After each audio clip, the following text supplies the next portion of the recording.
નમસ્કાર, મની મેનેજરમાં આપનું સ્વાગત છે. હું છું પ્રીતિ દલાલ અને મની મેનેજરમાં ગયા સપ્તાહે આપણે હેલ્થ ઇન્સ્યોરન્સને લગતા ઘણા મુદ્દાઓને કવર કર્યા હતા કે જો તમારે હેલ્થ ઇન્સ્યોરન્સ બાય કરવો હોય, ખરીદવો હોય તો તમારે કયા કયા મુદ્દાઓને કે કયા કયા ફીચર્સનું ધ્યાન રાખીને તમારે હેલ્થ ઇન્સ્યોરન્સ નવો જો લેવો હોય તો ચૂઝ કરવો જોઈએ.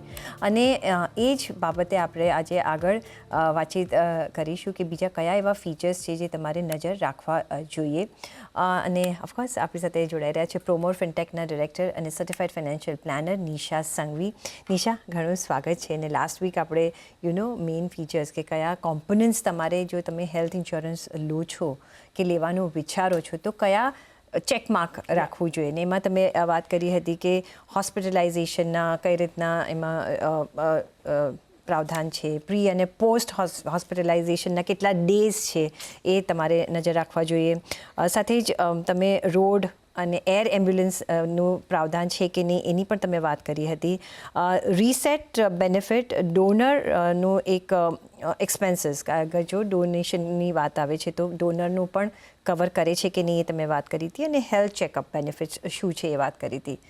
I don't know whether I'm missing out anything else. Alternate treatment Ayush, જે આપણે આયુર્વેદા, હોમિયોપેથિક ને ઉનાની ને બધું કવર કરીએ છીએ, તો that is also covered. અને હોમ હોસ્પિટલાઇઝેશન આપણે યુનિકલી કવર કરી છે. તમે હોમ હોસ્પિટલાઇઝેશનની બી વાત કરી હતી. તો આ બધા જ ફીચર્સ તમારી પોલિસીમાં છે કે નહીં એની વાત કરી હતી.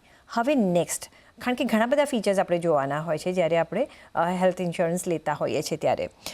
બીજો જે એક પ્રાવધાન છે કે આઉટ ઓફ પોકેટ એક્સપેન્સીસ એ પણ એક ધ્યાનમાં રાખવાનું હોતું હોય છે. બિકોઝ ઓવર એન્ડ અબવ એક થોડા એ એક્સપેન્સીસ પણ હોતા હોય છે. એ કોસ્ટ કઈ રીતના આપણે કવર કરી શકીએ છીએ? શ્યોર. પ્રીતિબેન, આઈ થિંક જ્યારે આપણે આઉટ ઓફ પોકેટ એક્સપેન્સીસની વાત કરીએ છીએ કે મારે હેલ્થ ઇન્સ્યોરન્સ કયા પૈસા નહીં આપે એ પણ જાણવું જરૂરી છે. તો પોલિસીમાં કો પેમેન્ટ આ એક ફીચર હોય છે જે અગર આપણે ઓપ્ટ કરીએ છીએ તો એનાથી આપણું પ્રીમિયમ જે આપણે ભરીએ છીએ તો એ ઓછું થઈ જાય છે. પણ આપણે એ વસ્તુ ધ્યાનમાં રાખવી જરૂરી છે કે જ્યારે કો પેમેન્ટ લેશું તો 10, 20, 25%નું ઓપ્શન હોય છે. Not every health insurance will have, but most of the products will have. તો તમે લેતી વખતે તમે આ ચૂઝ કરી શકો છો કે તમારે પ્રીમિયમ અગર ઓછું ભરવું હોય તો એ પોઈન્ટ ઓફ ટાઈમ પર કો પેમેન્ટ, સો અગર કો પેમેન્ટ આપણે ચૂઝ કર્યું 20%, તો અગર 100 રૂપીસનું બિલ આવ્યું તો 80 રૂપીસ તમને ઇન્સ્યોરન્સમાંથી મળશે અને 20 તમારે પોકેટમાંથી પે કરવા પડશે. તો ધીસ ઇઝ અનધર. પણ આ એવરી ક્લેમ પર તમને પે કરવા પડશે. તો અમે જનરલી કહીએ કે એઝ અ ઇન્સ્યોરન્સ એક્સપર્ટ તમે મને અગર પૂછો કે નિશા બેનિફિટ રહે છે, તો મારા હિસાબે એવરી ક્લેમ પર અગર 20% પે કરવું પડે તો it sometimes become a very big expense. તો રાધર વી વુડ સે કે તમે ડિડક્ટેબલ અગર આ ઓપ્શન અવેલેબલ હોય તો તમે ડિડક્ટેબલ ચૂઝ કરો. તો આ ડિડક્ટેબલનું મિનિંગ શું હોય પ્રતિબેન? કે યુ ચૂઝ વન અમાઉન્ટ કે 50,000 રૂપિયા. The moment you choose deductible as 50,000, એ પોઈન્ટ ઓફ ટાઈમ પર તમારું જે કવર છે, say you take a 20 lakh policy with 50,000 deductible. At any point of time આ હેલ્થ પોલિસી પહેલાં 50,000 રૂપિયા તમને નહીં આપે. વન પોલિસી યરમાં first 50,000 will be paid from your pocket. તો આ ડિડક્ટેબલ ચૂઝ કરવાના બે રીઝન હોય છે. લોકો કેમ ચૂઝ કરે છે? એક તો the moment you choose deductible your premium will almost reduce by 1/3. ઘણા બધા જણ કે મારી પાસે કોર્પોરેટ પોલિસી છે, મારી પાસે કોઈ રોટરી ગ્રુપની પોલિસી છે, તો એમાં તમે બેઝ 50,000 પછી તમે ક્લેમ કરી શકો છો ડિડક્ટેબલવાળી અમાઉન્ટ. પણ બાકીનો જે અમાઉન્ટ છે એ તમે ડેફિનેટલી ચૂઝ કરી શકો છો ઇન યોર બેઝ પોલિસી જે આપણે ચૂઝ કરી છે. તો નાના ક્લેમ્સ કદાચ નહીં મળે, તમે ગ્રુપ પોલિસીમાં ક્લેમ કરવી પડશે. પણ અગર મોટા ક્લેમ્સ હશે તો પહેલાં 50,000 પહેલાં ક્લેમ ઇન વન પોલિસી યરમાં તમને પોતાના પોકેટથી આપવા પડશે. ધ બ્યુટી ઓફ ડિડક્ટેબલ ઇઝ આ બેઝ પોલિસીમાં જ લેવાનું, એટલે સુપર ટોપઅપ લેવાની જરૂર ન પડે. તમારું પ્રીમિયમ આઉટગો એ ઓછું થઈ જશે. એટલે આ એક આઉટ ઓફ પોકેટ એક્સપેન્સ તમારા પોલિસીમાં હોઈ શકે છે. અને એ પણ બેઝ પોલિસીમાં. યસ, બરાબર છે. ટોપઅપમાં નહીં કરતા, નહીં તો તમારે ત્યારે પ્રીમિયમ વધી જશે જ્યારે તમે ટોપઅપ કરાવો છો. ના, તો જ્યારે આપણે સુપર ટોપઅપ લઈએ છીએ તો ત્યારે પણ ડિડક્ટેબલ ચૂઝ કરવું પડે છે. તો એ પોલિસી ક્યારે ટ્રિગર થાય? જ્યારે તમારે ડિડક્ટેબલ વાળી અમાઉન્ટ પતી જાય. તો એમાં 2 lakhs, 3 lakhs, 5 lakh, 10 lakh એવી રીતે આપણે જનરલી ચૂઝ કરતા હોય to reduce the cost of premium. તો કેટલું આપણે લેવું જોઈએ? સો આઈ તો ડોન્ટ વોન્ટ કે તમે બે પોલિસીને સર્વિસ કરવાની ટ્રાય કરો, કેમ કે તમારા ફેમિલી મેમ્બર્સ તમે બધું જાણ કરીને તમે તમે એક્સપર્ટ થઈને તમે બધું સમજીને લો છો, પણ તમે બીમાર પડ્યા તો તમારા ફેમિલી મેમ્બર આટલા એક્વિપ હોય છે પેશન્ટ કેર કરે કે ઇન્સ્યોરન્સની પાછળ ભાગે. એટલે અમે કહીએ કે ઇન્સ્યોરન્સમાં વધારે ફેન્સી નેસ નહીં રાખવાની. બેઝ પોલિસીમાં ડિડક્ટેબલ લેશો તો બી ચાલશે, તમારું પ્રીમિયમ ઘણું ઘટી જશે અને એના લીધે તમે હાયર કવરેજ પણ લઈ શકશો. Correct, right. સો આ એક ફીચર તમારે ધ્યાનમાં રાખવું ઘણું જ જરૂરી છે. લેસ કમ્બર્સમ થાય એ કોઈના માટે પણ, પછી તમે બીમાર પડ્યા હોય કે તમારા ફેમિલી મેમ્બર કોઈ બીમાર, તો કોઈના માટે બી એક કમ્બર્સમ ના હોવું જોઈએ, એનું પ્રેશર નહીં રાખવાનું. પછી બીજું છે કે આપણે ફીચર જોતા હોઈએ છીએ કે જે ડૉક્ટર્સ કયા કવર છે. હવે એવું પણ હોય છે કે અમુક ડૉક્ટર્સ કવર હોય, અમુક ડૉક્ટર્સ ન કવર હોય, તો એ કેવી રીતે ધ્યાનમાં રાખાય? Because do they give a list of doctors they cover? Preetiben, generally આપણે ડૉક્ટર્સને જ્યારે અપ્રોચ કરીએ છીએ તો એ પોઈન્ટ ઓફ ટાઈમ પર ડૉક્ટર્સ કહે છે કે હું આ 3 હોસ્પિટલમાં રોજ જાઉં છું, અટેચ છે, આઈ એમ કનેક્ટેડ ટુ ધીસ 3 હોસ્પિટલ્સ. તો એ કેસમાં જ્યારે ડૉક્ટર તમને હોસ્પિટલ્સ કહે તો તમે તમારા નેટવર્ક હોસ્પિટલના લિસ્ટને ચેક કરી શકો છો. હવે આ એક બહુ ટ્રિકી સિચ્યુએશન હોય છે પ્રીતિબેન, અમે રેગ્યુલરલી અમે આને ફેસ કરીએ છીએ. અમારે ક્લાયન્ટ્સ પૂછે કે આ હોસ્પિટલ છે, આ મારા ઘરની બાજુમાં જ છે, આ હોસ્પિટલ કવર થવી જોઈએ. પણ જ્યારે પણ આપણે ઇન્સ્યોરન્સ લઈએ છીએ, કદાચ એ પોઈન્ટ ઓફ ટાઈમ પર કવર થયું છે, પણ એવું પણ થઈ શકે જ્યારે હોસ્પિટલનું એગ્રીમેન્ટ રિન્યુઅલ પર હોય છે, તો ત્યારે હોસ્પિટલ કે ઇન્સ્યોરન્સ કંપની અગ્રી નથી કરતી સિમિલર ટર્મ્સ એન્ડ કન્ડિશન્સ માટે, તો ઘણીવાર હોસ્પિટલ નેટવર્કમાંથી હટી જાય છે. સો ટેકનિકલી મોટી રહે છે, 60-70% હોસ્પિટલ સેમ રહે છે, પણ sometimes because of difference of opinion or difference of thought processes એ હોસ્પિટલ નેટવર્કમાંથી નીકળી જાય છે. તો એ પોઈન્ટ ઓફ ટાઈમ પર, so when you are taking a hospitalization, એ પોઈન્ટ ઓફ ટાઈમ પર આપણે નેટવર્કમાં છે એ હોસ્પિટલ કે નહીં એ ચેક કરવું જરૂરી છે. આનો બીજો પર્યાય એ છે કે અગર ડૉક્ટર કહે કે હું આ હોસ્પિટલમાં સારી રીતે કરી શકું છું અને ફર્સ્ટ અવેલેબલ અપોઇન્ટમેન્ટ છે આ હોસ્પિટલમાં, તો અગર થોડીસી 48 અવર્સનો ટાઈમ વિન્ડો હોય છે તો અંડર કેશલેસ એનીવેરમાં બી ઇન્સ્યોરન્સ કંપની ટ્રાય કરે છે કે તમને કેશલેસ આપી શકે, અને નો થયું કેશલેસ તો રિમ્બર્સમેન્ટ ક્લેમ. ઓકે. સો યસ, તમે આ એક ફીચર છે એ પણ તમારે ધ્યાનમાં રાખવાનું રહેશે. જી. પછી જ્યારે આપણે પોલિસી લેતા હોઈએ છીએ તો કોઈ તમને ત્યારે બીમારી નથી તો વેલ એન્ડ ગુડ, પણ કોઈ છે તો એ પ્રી એક્ઝિસ્ટિંગ મેડિકલ કન્ડિશન કઈ રીતના એ પોલિસીમાં કવર થાય છે? કારણ કે બધાને બીક લાગે છે કે હું આ ડિક્લેર કરી દઈશ તો મારું પ્રીમિયમ વધી જશે કે મને મળશે નહીં. જો તમે નથી કરતા તો પણ તમને ફ્યુચરમાં પ્રોબ્લેમ થઈ શકે છે કે કદાચ તમને એનો ક્લેમ મળે નહીં જો તમે બીમાર પડો છો તો. કઈ રીતના કરવાનું? હા, સો આ એક બહુ મહત્ત્વની ક્રાઇટેરિયા છે તમારા હેલ્થ પોલિસીની. મોરેટોરિયમ કરીને એક ઓપ્શન જનરલી IRDA આપ્યું છે કે 6 years, 5 years, 6 years, I think 6 years છે.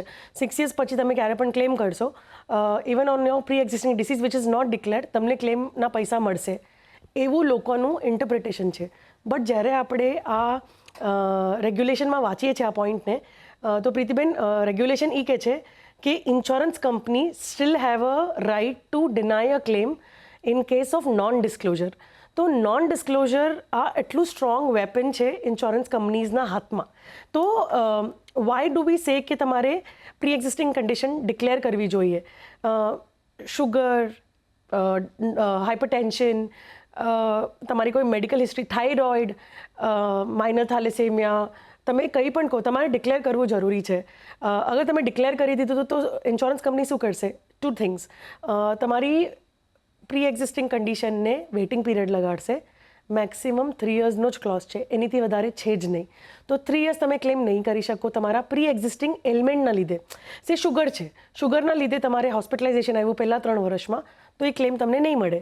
પણ અગર મને 3 વર્ષની અંદર ક્લેમ કરવો હોય તો એનો ઓપ્શન શું?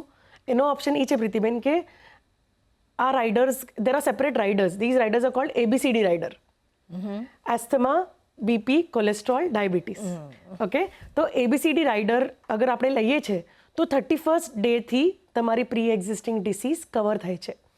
અને થાઇરોઇડ અગર છે તો એ ડિક્લેર કરવું જરૂરી છે, કેમ કે ડિક્લેર ન કર્યું હોય અને ફ્યુચરમાં અગર તમારે થાઇરોઇડ રિલેટેડ અગર ક્યારે એલિમેન્ટ આવે છે કે તમારે એ ગ્લેન્ડ નિકાલવો પડે છે, તો again everything will go back to history. તો ડૉક્ટર તમને હોસ્પિટલમાં પહેલી વાર પૂછે કે થાઇરોઇડ ક્યારે ડિટેક્ટ થયું, તમે કહેશો 8 વર્ષ પહેલાં. પોલિસી ક્યારે લીધી? 5 વર્ષ પહેલાં. તો તમારી પોલિસીમાં એ તમને સર્જરીનો પૈસા નહીં મળે. નોન ડિસ્ક્લોઝર તરીકે ઇન્સ્યોરન્સ કંપની એની ક્લેમને રિજેક્ટ કરી દેશે. જ્યારે આ વસ્તુ થાય છે પ્રીતિબેન, સૌથી ટિપિકલ આન્સર અમને ક્લાયન્ટ પાસેથી આવે છે કે મેં આટલા વર્ષો પ્રીમિયમ ભર્યું તો મને ક્લેમ કેમ નથી મળતો, રાઈટ? તો મને ક્લેમ કેમ નથી મળતો? I think because you didn't declare right. અને જનરલ સ્ટેન્ડર્ડ જેટલા એજન્ટ્સ છે એ બધા કહે કે ના તમે ડિક્લેર નહીં કરો, 4 વર્ષ પછી કવર થઈ જશે. That's like a sad stage where આ સિચ્યુએશન ચાલુ હોય છે. અને કોર્પોરેટ કવર પેરેન્ટ્સનું બંધ કરી દે લોકો, પોલિસી લઈ લે, પણ એ 2 yearsની વેઇટિંગ 3 yearsની વેઇટિંગ ક્રોસ જ નથી કરતા. તો ઇન્સ્યોરન્સ કવર કેવી રીતે મળશે? જી, પણ તમે કયું રાઇડર તમે લઈ શકો છો, ABCD, રાઈટ? એ રાઇડરનો કોસ્ટ કેટલો હોય છે? ઓકે, સો આમાં 2 આઉટલુક છે. ઓકે, તમે કેવી રીતે આને નજરિયાથી જોઈ શકો છો? આપણે જો got it. Whole and whole premium plus તમારે આ રાઇડર ભરવાનું આવે તો કેટલો કોસ્ટ આવે ટોટલી? પ્રીતિબેન, જ્યારે આપણે સ્ટેન્ડર્ડ હેલ્થ ઇન્સ્યોરન્સ પોલિસીમાં આપણે ડિક્લેર કરશું ને અને નોર્મલ પ્રોડક્ટ લેશું વિધાઉટ અ રાઇડર, તો ઇન્સ્યોરન્સ કંપની શું કરશે? તમારી પાસે 15% 20%નું લોડિંગ લેશે depending upon the element. Okay, loading means additional premium that you have to pay about the base policy premium. એટલે સપોઝ ફિટ લોકો માટે 100 રૂપિયાનું પ્રીમિયમ છે, બિકોઝ આપણને એલિમેન્ટ છે તો આપણે 110 115 રૂપિયા એક્સ્ટ્રા, આપણે 15 રૂપિયા 20 રૂપિયા ઉપરના આપવા પડશે. અને પ્લસ ઇન્સ્યોરન્સ કંપની એને વેઇટિંગ પીરિયડ પણ લગાડશે. તો we rather say that you take a ABC rider, pay that 15 to 20% extra, get it covered from the first day itself. Okay, આ તો પૈસા પણ ભરીને તમને વેઇટિંગ પીરિયડ લગાડે છે. Rather you say that you take the rider and get the coverage from the start itself. તો આ જનરલી બિકોઝ લોકોને એમ છે કે હું પ્રીમિયમ વધી જશે, હું શું કામ ડિસ્ક્લોઝ કરું. I think these are some notions that we have to overcome and buy the right product which is suitable to your requirement. Absolutely. એટલે તમારે એકદમ ક્લિયર કટ ફેક્ટ્સ કહેવાની છે જો જ્યારે તમે ઇન્સ્યોરન્સ લો છો, કારણ કે નહીં તો પછી in spite of paying premium, in spite of taking the insurance તમને કંઈ પ્રોબ્લેમ આવે છે તો પછી એ તમને પૈસા નહીં મળે અને પછી તમને એમ લાગશે આટલું પ્રીમિયમ મેં ભર્યું અને મને આટલા વર્ષો ભર્યું ને મને મળ્યું નહીં, રાઈટ? તો what's the use of the health insurance? Next, suppose તમે ઇન્સ્યોરન્સ લીધું પછી જ્યારે પણ ક્લેમ કરવાની વાત આવે છે તો એનો પ્રોસેસ શું હોય છે? આપણે કઈ રીતના ક્લેમ કરી શકીએ? એના કોઈ તમારે જે ફીચર્સ હોય વાઇલ ટેકિંગ ધ પોલિસી એ તમારે ધ્યાનમાં રાખવાનું? કોઈ વખતે કેશલેસ હોય છે, કોઈ વખત તમે પૈસા ભરી દો અને તમને રીએમ્બર્સ કરતા હોય છે. તો કયા એવા પોઈન્ટ્સ નજર રાખવા જોઈએ અને ક્લેમ માટે શું ધ્યાન રાખવું જોઈએ? જ્યારે પણ આપણે નેટવર્ક હોસ્પિટલમાં જઈએ છીએ અને અગર તમને ખબર પણ નથી કે આ નેટવર્ક હોસ્પિટલમાં છે કે નહીં, તો સિમ્પલ છે. એવરી હોસ્પિટલ જ્યાં એનું એડમિશન કાઉન્ટર હોય એની બાજુમાં જે કેબિન હોય જેને કહેવાય TPA desk, third party administrator desk. પૂરા હોસ્પિટલમાં એ ડેસ્કની રિસ્પોન્સિબિલિટી હોય છે કે ઇન્સ્યોરન્સ કંપની સાથે કે TPA સાથે એ વસ્તુ ક્લેમ એટલે એલિજિબલ છે કે નહીં, એ ક્લેમ એલિજિબલ કરવા માટે એ લોકો કોઓર્ડિનેટ કરે છે, લાયઝન કરે છે between the hospital and the insurance company. તો TPA ડેસ્ક પર જઈને તમે પોલિસી દેખાડી શકો છો. They can immediately check and tell you કે તમારા આ ઇન્સ્યોરન્સમાં કવર થશે કે નહીં થાય. અગર તમે એડવાઇઝર પાસેથી લો છો પોલિસી તો તમે ખાલી એમને કોલ કરવાની જરૂર છે અને ફેમિલી મેમ્બરને પણ કહેવાની જરૂર છે કે અગર કોઈ મેડિકલ ઇમરજન્સી હોય અને હેલ્થ ઇન્સ્યોરન્સની રિક્વાયરમેન્ટ આવે વાપરવાની, તો આપણા ઇન્સ્યોરન્સ એડવાઇઝરને તમારે કોન્ટેક્ટ કરવો જોઈએ આ નંબર પર. અગર એ ન ખબર હોય તો go to the hospital desk, આઝ the TPA desk. હોસ્પિટલમાં તમને એ રિપ્લાય કરશે ઇન્સ્યોરન્સ મળશે કે નહીં મળે. તો અગર એ કહેશે કે યસ કેશલેસ ઇઝ અવેલેબલ, એ લોકો તમારી પાસે એક ફોર્મ ભરાવશે, પ્રી ઓથોરાઇઝેશન ફોર્મ, જેનાથી કે તમને કહેશે કે તમે કઈ ટ્રીટમેન્ટ માટે એડમિટ થાવ છો અને ડૉક્ટરે અપ્રોક્સિમેટ કેટલા દિવસ કીધા છે રહેવાના અને કેટલો કોસ્ટ આવશે અપ્રોક્સિમેટલી. તો એ ફર્સ્ટ ફોર્મ પેન આધાર સાથે તમારે મોકલાવવું પડે છે અને એ ડેસ્ક આગળ કોર્ડિનેટ કરીને તમારું કેશલેસ અપ્રુવલ લઈ આવે છે. તમારે ફક્ત એ કેસમાં ડિપોઝિટ ભરવી પડે છે 10 થી 15,000 depending upon the class of the hospital. અગર એ અપ્રૂવ થઈ જાય છે, જે દિવસે તમારે ડિસ્ચાર્જ હોય છે, તમારે જઈને ઇન્સ્યોરન્સ એ ડેસ્ક પર ડૉક્ટર કે આવીને કીધું કે તમે ઘરે જઈ શકો છો, તો એ પોઈન્ટ ઓફ ટાઈમ પર તમારા આખા પેપર્સ એ ડેસ્ક પર જાય છે, ઈમેલ થાય છે ઇન્સ્યોરન્સ કંપનીને અને ઈમેલ મળ્યા પછી ઇન્સ્યોરન્સ કંપનીએ વિધિન 4 hours તમારે ડિસ્ચાર્જ કરવાનો રૂલ છે. યસ. ઓકે, નાવ આખા દિવસ આપણને રોકી ન શકે લોકો. સો એ ટાઈમલાઈન આપી છે આપણે, એ પોઈન્ટ ઓફ ટાઈમ પર તમારો ડિસ્ચાર્જ થવો જ જોઈએ અને થાય છે. અને ધારો કે સેકન્ડ સિચ્યુએશન કે આ હોસ્પિટલ કેશલેસમાં નથી, તો એ પોઈન્ટ ઓફ ટાઈમ પર તમારે કશું નથી કરવાનું. મેક શ્યોર કે તમે જેટલી વસ્તુ તમે ત્યાં બાય કરો છો, તમે જેટલા પૈસા સ્પેન્ડ કરો છો, કે તમે મેડિકલ સ્ટોરમાંથી વસ્તુઓ લો છો, કે તમે ડૉક્ટરના ચાર્जेस અલગથી આપો છો, એ બધાની એક ફાઇલ બનાવવાની, એનું એક પ્રિસ્ક્રિપ્શન લેટર, એનું રિલેટેડ ટેસ્ટ જે કરાવી હોય એ ટેસ્ટની રિપોર્ટ અને ટેસ્ટનું બિલ, મેડિસિન લીધી હોય તો મેડિસિનનું પ્રિસ્ક્રિપ્શન અને એની સાથે એનું બિલ. હવે આ બધા ચક્કરમાં અગર તમે કોઈ બિલ મિસ આઉટ કરી દીધું, પણ તમે ખાલી લખ્યું કે આટલાની દવા બિલ આપ્યું અને પણ ડૉક્ટરનું પ્રિસ્ક્રિપ્શન ન આપ્યું, તો તમને ક્લેમમાં રિમ્બર્સમેન્ટમાં નહીં આવે એ પૈસા. કેમ કે how will third party come to know કે તમને આ પ્રિસ્ક્રાઇબ કરી હતી એટલે તમે લીધી છે, તમે તમારા મન મુજબ નથી લીધી. તો રિમ્બર્સમેન્ટમાં જ્યારે ક્લેમ રિજેક્શન મેજરલી કેના માટે, કે ઓછા પૈસા કેમ આવે છે, એ આ બધા વસ્તુ લીધે કે ફાઇનલ સમરી છે, ક્લેમ ફોર્મ આપણે આપવું પડે છે, એના 2 પાર્ટ હોય છે, A and B. તો A પાર્ટ છે એ હોસ્પિટલ સ્ટેમ્પ અને ઓથોરાઇઝ કરીને આપે છે. B ફોર્મ તમારી પર્સનલ ડિટેલ હોય છે અને જેટલા પેપર્સ લાગ્યા છે તમારે એક ફાઇલ બનાવીને તમારે રિમ્બર્સમેન્ટ માટે સબમિટ કરવી પડે છે. હજી એક વસ્તુ, અગર તમે પ્રોપર ઓર્ડરમાં પ્રોપર પ્રિસ્ક્રિપ્શન બિલને બધું સાથે અટેચ કર્યું હોય અને આપણે ઓરિજિનલ રિમ્બર્સમેન્ટ માટે આપવા પડે છે, તો એ તમે આપો છો તો પ્રીતિબેન એનો ટાટ છે 7 days. 7 daysમાં પૈસા આવવા જ જોઈએ. અને we have experiences where second day પૈસા આવી ગયા છે. અગર તમે પરફેક્ટ ફાઇલ કરીને આપો છો તો સેકન્ડ ડે પૈસા આવી જાય છે. એવું નથી કે કપાઈને આવે છે. તમે જેટલું ક્લેમ કરો છો, તમે એના રેલેવન્ટ ડોક્યુમેન્ટ્સ આપ્યા છે, પ્રિસ્ક્રાઇબ્ડ મેડિસિનના બિલ્સ, પ્રિસ્ક્રિપ્શન બધું જ આપ્યું છે, તો તમને પૈસા મળવાના જ છે. વેરી રેર સિચ્યુએશન કે પૈસા નથી મળ્યા. હું તમને એક દાખલો આપું. લાઈક મારા એક ફ્રેન્ડને મેજર સર્જરી થ્રુ ગયા, એમની પાસે એપ્ટ હતો ઇન્સ્યોરન્સ, હેલ્થ ઇન્સ્યોરન્સ, અને જે ખર્ચો થયો હતો એનાથી બી ડબલ ટ્રિપલ ઇન્સ્યોરન્સ હતો, તો પણ એમને ફૂલ પૈસા નથી મળ્યા, હજી સુધી બી નથી મળ્યા. It's been a year. હવે why I am giving this example, કારણ કે આવા ઘણા બધાને ફેસ થયું હશે કે in spite of taking, in spite of paying premium on time, in spite of taking so much insurance અને કપલ ઓફ ઇન્સ્યોરન્સની એક ટોપઅપ કરીને તમે એ લેવલ સુધી પહોંચ્યા છો. આવી સિચ્યુએશનમાં તમે કહ્યું કે ક્લેમ સેટલ થઈ જાય છે, રાઈટ? ઓકે, પાર્ટ ક્લેમ થયો પણ હજી બી બાકી હોય. સો કારણ કે જ્યારે કોઈ મેજર વસ્તુ આવતી હોય છે ત્યારે પછી ઇટ્સ બહુ પ્રેશર થઈ જતું હોય છે જેને ઇન્સ્યોરન્સ લીધું હોય. હા, સો 2 things આમાં. ઓકે, એક તો જ્યારે તમે DIY લીધી હોય policy, because you get a online discount, you didn't take it through advisor. Okay, તો એડવાઇઝર થ્રુ લીધી છે. અચ્છા, એડવાઇઝર થ્રુ લીધી છે, તો then advisor is not capable, he needs to change the advisor. હવે every insurance company when they don't settle the claim fully, okay, એક paper આવે છે ફાઇનલ સેટલમેન્ટ કરીને, તો એમાં લખ્યું હોય છે કયું પેએબલ કર્યું છે, કયું નોન પેએબલ કર્યું છે, અને થર્ડ કોલમ એનો હોય છે રીઝન ફોર નોટ પેઇંગ. તો એ એનાલાઇઝ કરવું અને સમજવું બહુ જરૂરી છે. સો અગર કોઈ મેજર એક્સપેન્સ છે જે નથી પે થયા, તો એનું કદાચ તમે બિલ નથી આપ્યું, કે એનું પ્રિસ્ક્રિપ્શન નથી આપ્યું, that food B one reason. Second reason food બી કે એમને ભલે એન્હાન્સ કરતાં કરોડ રૂપિયાનું ઇન્સ્યોરન્સ કરી લીધું એક્ઝામ્પલ, પણ એમનું પૈસા ઓછા મળ્યા. તો also major reason food B room rent criteria. So there are a lot of policies જે કે single private AC room. Okay, તમે રેન્ડમ કોઈ બી તમારા નિયરેસ્ટ હોસ્પિટલમાં કોલ કરીને જોવો અને એને પૂછો કે તમારે ત્યાં સિંગલ પ્રાઇવેટ AC રૂમની કેટલી કેટેગરી છે. મિનિમમ 3 to 4 કેટેગરી હોય છે.